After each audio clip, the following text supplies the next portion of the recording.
चलिए जानते हैं हरियाणा की 25 बड़ी खबरों को सिर्फ 10 मिनट में। लेकिन उससे पहले वीडियो को लाइक और चैनल को सब्सक्राइब जरूर करें।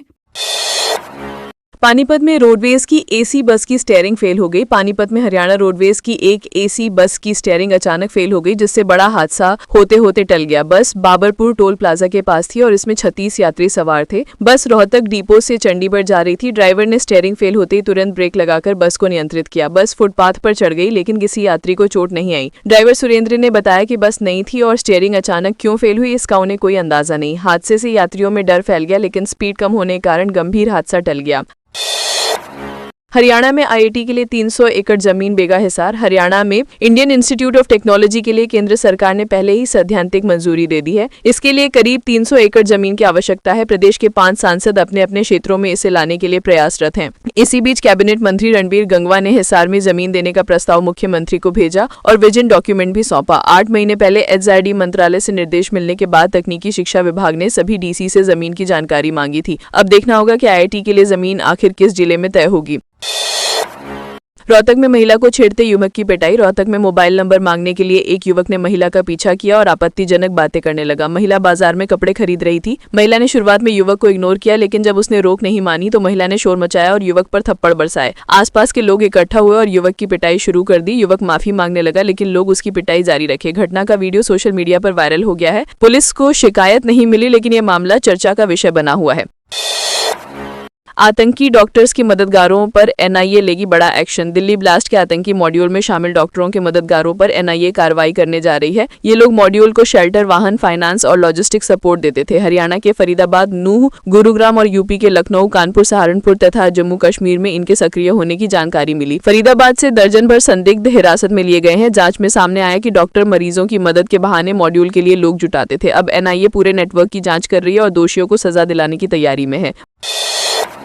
बास्केटबॉल प्लेयर की मौत पर हरियाणा और पंजाब के मुख्यमंत्री आमने सामने आ गए। रोहतक में बास्केटबॉल खिलाड़ी की मौत पर हरियाणा और पंजाब के मुख्यमंत्री आमना सामने आ गए। पंजाब सीएम भगवंत मान ने खेल नीति पर सवाल उठाए और कहा कि यहां बच्चे की मौत होती रही। हरियाणा सीएम नायाब सैनी ने पलटवार करते हुए पंजाब सरकार की व्यवस्था पर सवाल खड़े किए। दोनों के बयान राजनीतिक विवाद को बढ़ावा दे रहे हैं। सैनी पिछले समय से पंजाब में सक्रिय हैं और आप सरकार की कार्रवाई पर सवाल उठा रहे हैं। इस कारण सीएम मान को जवाब देने रोहतक आना पड़ा।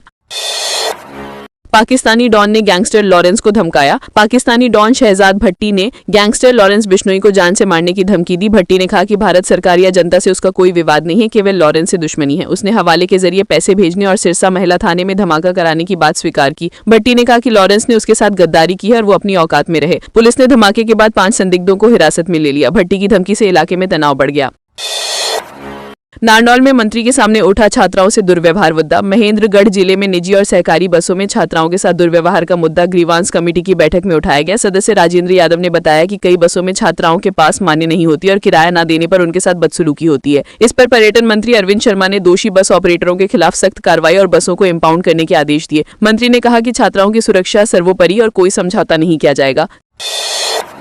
सिरसा महिला थाना धमाका केस में एनआईए की एंट्री। सिरसा महिला पुलिस थाने के बाहर धमाके के मामले में अब एनआईए की टीम जांच कर रही है। आरोपियों के खालिस्तानी संगठनों और विदेशी संपर्क सामने आए हैं। 4 आरोपी गांव खारियां के बताए गए हैं, जिन पर पहले से आपराधिक मामले दर्ज हैं। आरोपियों का संबंध 26 गैंग और बिच्छू गैंग से भी बताया गया है। एसआईटी, सीआईए और एनआईए की टीम मिलकर पूरे नेटवर्क की जांच कर रही है। केस अब एनआईए के हाथ में जाने की संभावना है। कुरुक्षेत्र में महिला एसआई रिश्वत लेते अरेस्ट। कुरुक्षेत्र में एंटी करप्शन ब्यूरो ने महिला सब इंस्पेक्टर को रंगे हाथ रिश्वत लेते गिरफ्तार किया। आरोपी एसआई ने एक रेपरिस्ट से नाम हटाने के लिए 1 लाख रुपए मांगे थे। शिकायतकर्ता ने पहले 15,000 रुपए दे दिए थे, लेकिन बाकी की रकम 85,000 रुपए देने का दबाव बनाया जा रहा था। एसीबी ने जाल बिछाकर महिला एसआई को महिला थाने में ही पकड़ लिया। उसके पास से 85,000 रुपए भी बरामद की गई है। कार्रवाई पुलिस विभाग में हड़कंप मचा रही है। भिवानी की टीचर मनीषा दत्त मिश्री फिर लौटी सीबीआई टीम। भिवानी जिले के धानी लक्ष्मण गांव में लेडी टीचर मनीषा की मौत मामले में सीबीआई की टीम चौथी बार भिवानी पहुंची है। शुक्रवार को टीम गांव सिंघानी पहुंची और घटनास्थल सहित बस स्टैंड तक राउंड लिया। मनीषा मौत की जांच टीम अपने स्तर पर कर रही है। पिता संजय ने बताया कि गुरुवार को सीबीआई टीम उनसे मिलने आई, लेकिन पूछताछ नहीं हुई, सिर्फ बातचीत हुई। सीबीआई ने कहा कि जांच तेजी से चल रही है और जल्द ही खुलासा होगा। 30 नवंबर को गांव धानी लक्ष्मण में न्याय की मांग को लेकर भूख हड़ताल व धरना आयोजित किया जाएगा। परिवार को उम्मीद है कि सीबीआई दोषियों को सजा दिलाएगी। भिवानी में शादी समारोह में युवक को बेरहमी से पीटा गया। भिवानी जिले में एक युवक को शादी समारोह में बेरहमी से पीटा गया। युवक अपने दोस्त के साथ समारोह में शामिल हुआ था। बारातियों के बीच किसी बात को लेकर विवाद हो गया। इसके बाद आरोपियों ने उसे घेरकर हमला कर दिया। युवक गंभीर रूप से घायल हो गया। इलाज के लिए दोस्त उसे अस्पताल ले जा रहे थे, लेकिन रास्ते में पीछा कर एक बार फिर हमला किया गया। युवक की हालत गंभीर होने पर उसे प्राइवेट अस्पताल में भर्ती करवाया गया। बाद में बेहतर इलाज के लिए रोहतक पीजीआई रेफर किया गया। युवक का इलाज पीजीआई में चल रहा है। अंबाला में वकील की गाड़ी उठाने पर हंगामा। अंबाला छावनी में एक वकील की कार को क्रेन के द्वारा उठाए जाने के बाद विवाद बढ़ गया। वकील ने मौके पर ही क्रेन ड्राइवर से वाहन के कागजात और परमिट दिखाने की मांग की। ड्राइवर दस्तावेज नहीं दिखा सका, जिससे बहस और भी बढ़ गई। घटना का वीडियो सोशल मीडिया पर वायरल हो गया है। नगर परिषद ने पहले सड़क पर गलत पार्किंग वाले वाहन हटाने के लिए टेंडर जारी किया था। इसके बाद क्रेन ऑपरेटरों को वाहन उठाकर मल्टी लेवल पार्किंग में रखने की जिम्मेदारी दी गई थी। इस घटना से इलाके में चर्चा का विषय बन गई है। रोहतक में सरकार पर भड़के कांग्रेस विधायक बत्रा। रोहतक में राजीव गांधी खेल स्टेडियम का निरीक्षण करने गए कांग्रेस विधायक भारत भूषण बत्रा ने बीजेपी सरकार पर जमकर हमला किया। उन्होंने पूछा कि खेल मंत्री गौरव गौतम द्वारा 600 करोड़ रुपए का खर्च किस काम में किया गया और पीडब्ल्यूडी को दिए 150 करोड़ रुपए कहां गए। विधायक ने लाखन माजरा स्टेडियम और बहादुरगढ़ में खर्च का उदाहरण देते हुए कहा कि सरकार ने कोई कार्य नहीं किया। उन्होंने स्पेशल ऑडिट की मांग की और कहा कि जिम्मेदार कौन है इसे जनता को पता होना चाहिए। उनके अनुसार सरकार गलती स्वीकार करने को तैयार नहीं है। डबवाली में दो नशा तस्कर अरेस्ट।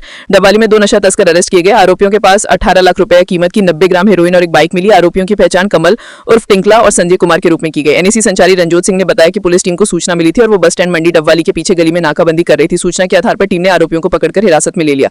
यह कार्रवाई नशा तस्करों के खिलाफ पुलिस की सतत मुहिम का हिस्सा है। यमुनानगर में कांग्रेस नेताओं ने फूका चुनाव आयुक्त का पुतला। हरियाणा विधानसभा चुनाव में कथित ईवीएम धांधली के विरोध में कांग्रेस युवा विंग के कार्यकर्ताओं ने यमुनानगर में प्रदर्शन किया।